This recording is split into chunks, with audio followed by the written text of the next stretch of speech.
Здравствуйте, друзья! В эфире Геоэнергетика Инфо. С вами Радайкин Максим и сегодняшний мой собеседник Александр Фролов. Здравствуйте!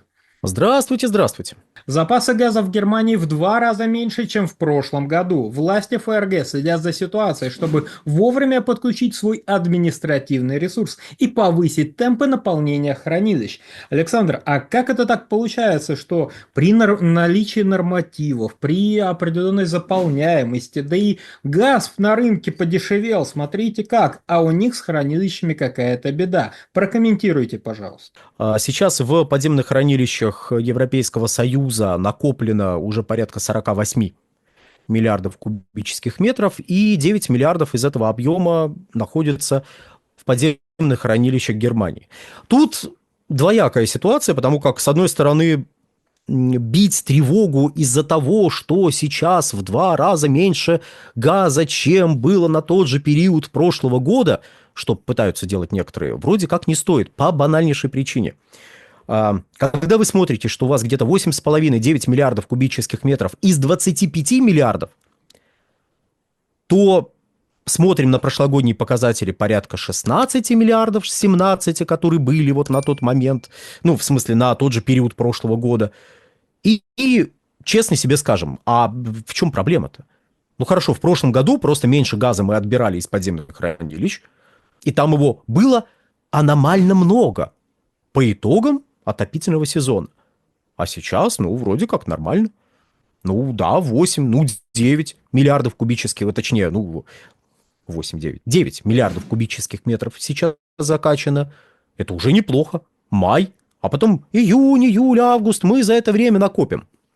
Собственно, немцы ведь и не говорят о том, что, боже мой, все пропало, мы стараемся, мы пытаемся, мы делаем. А руководство Германии, кем бы оно ни было, приходится реагировать на какие-то вот эти, знаете, общественные запросы. На запросы со стороны СМИ, на запросы со стороны бизнеса, который за последние 4 года стал очень нервным. Собственно, пройдет еще 2 недели, и мы будем праздновать, мы сможем отметить 4-летие мирового энергетического кризиса.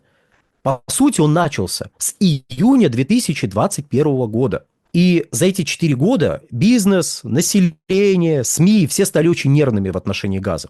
И ситуация, которая возникла после февраля 2022 года, мягко скажем, не разрядила ситуацию, а внесла дополнительное измерение в те проблемы, которые и без того были в Германии. Немецкое министерство экономики прогнозирует сначала снижение на 0,2% ВВП, потом осторожно начинает прогнозировать рост на 0,2% этого самого ВВП.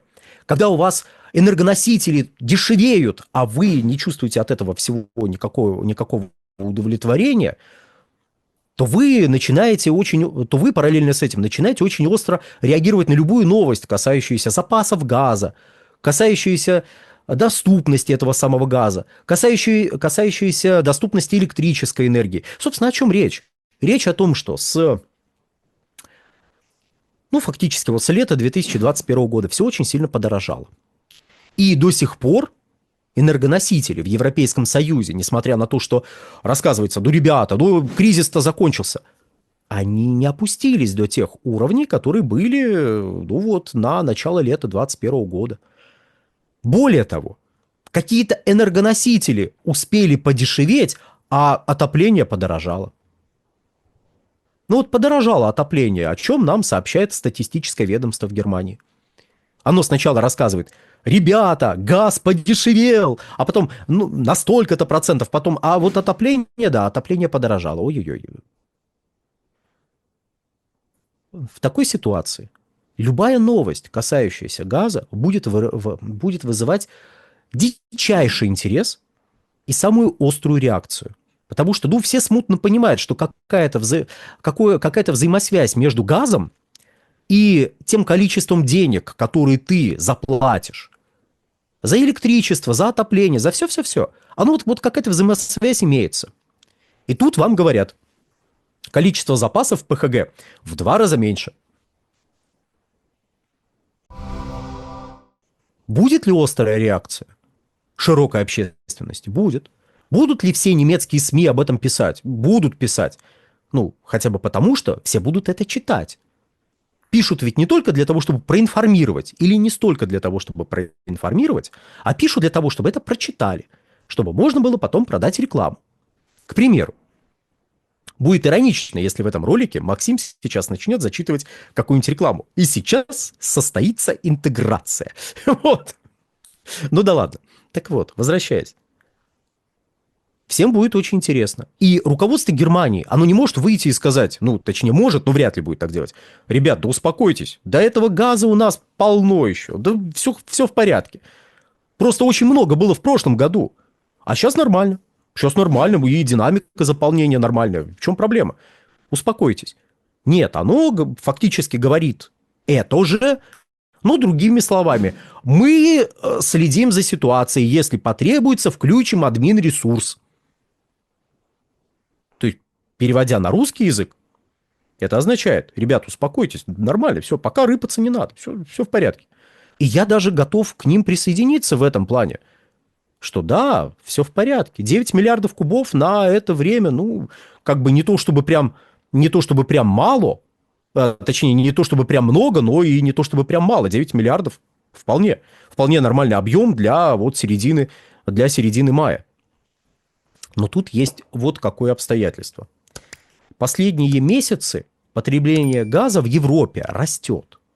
Точнее, частично восстанавливается. И если посмотреть на итоги первого квартала, то рост составил примерно 8 миллиардов кубов. Это не поражающие воображение объемы, разумеется. И рост этих объемов связан с одним противоречивым обстоятельством.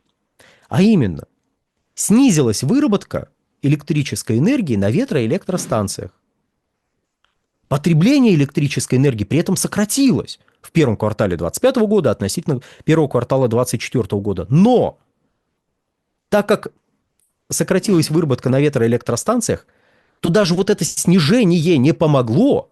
Ну, точнее, потребление сократилось, выработка сократилась еще больше. И вот эту разницу пришлось компенсировать. Компенсировать чем? Газовыми электростанциями. Надо было сжечь больше газа для производства большего количества электрической энергии. И вот, пожалуйста.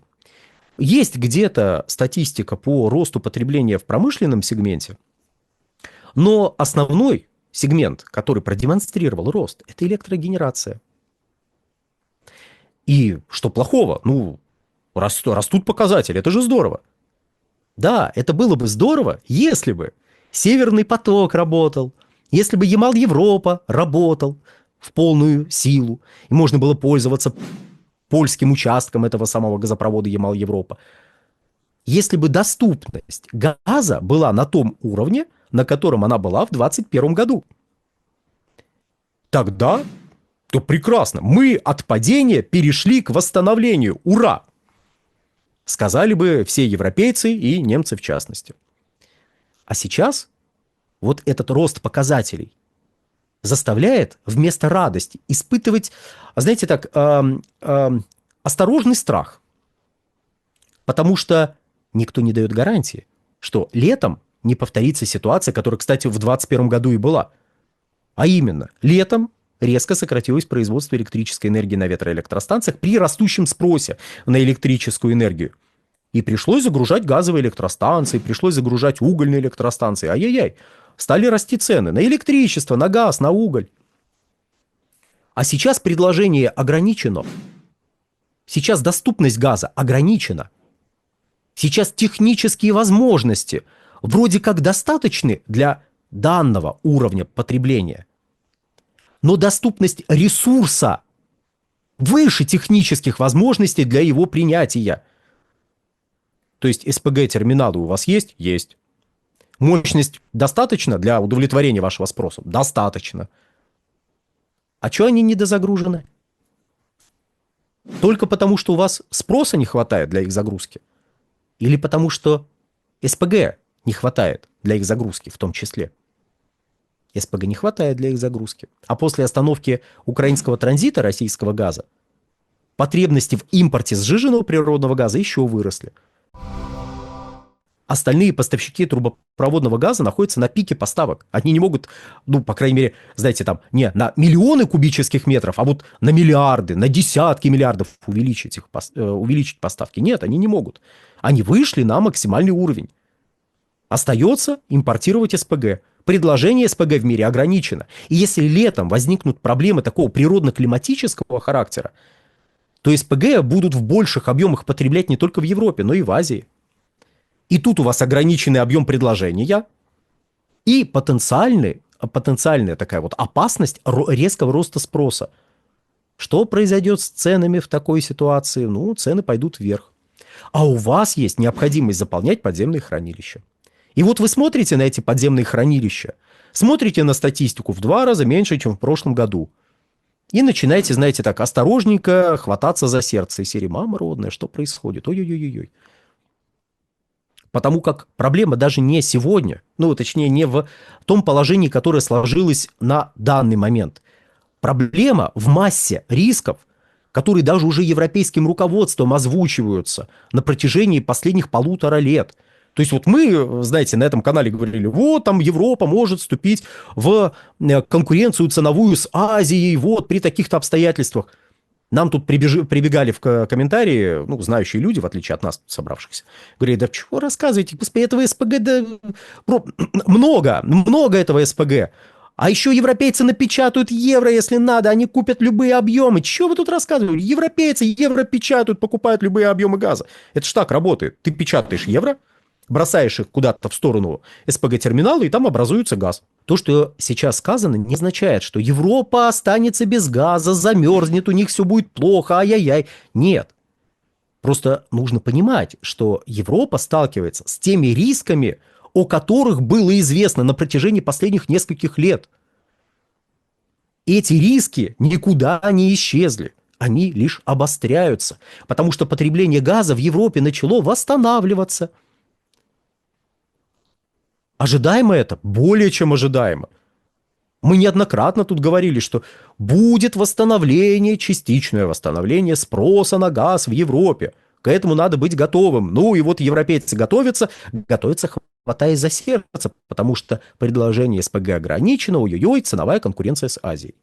А если природно-климатические факторы включатся, то это ценовое противостояние может обостриться.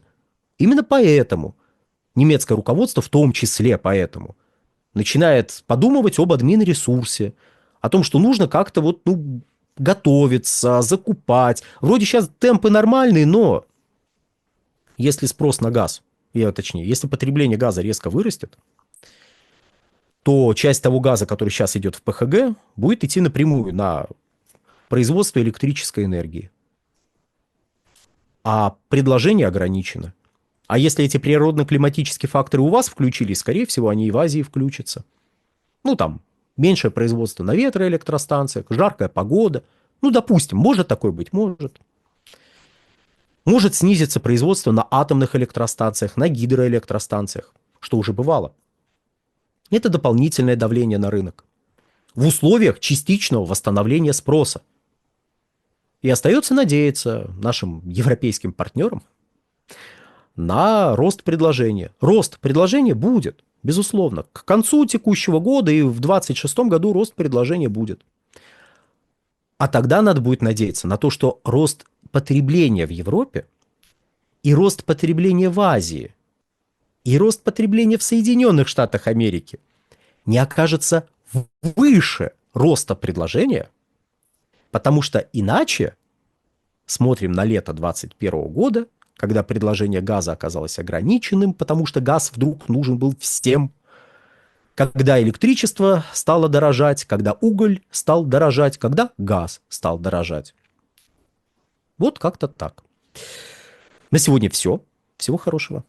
Александр, большое спасибо за комментарий. Друзья, подписывайтесь на телеграм-канал Геоэнергетика Инфо. Подписывайтесь на телеграм-канал Александра Фролова. Ссылки будут в описании и закрепленном комментарии. Там же будут реквизиты для желающих финансово поддержать наш проект, чтобы мы и дальше также бодро вещали на всех просторах интернета без монетизации. Спасибо. До новых встреч. Да, подпишитесь на телеграм-канал «Нефтегазовая игра», на телеграм-канал «Инфотек» и заходите на сайт «Инфотек». Будем надеяться, в ближайшее время Борис Леонидович нам напишет какую-нибудь какую-нибудь интересную статью. А пока он не написал, там есть масса других чудесных статей, в том числе Сергея Савчука. Я думаю, вы его тоже знаете по этому каналу. На сегодня все. Всего хорошего.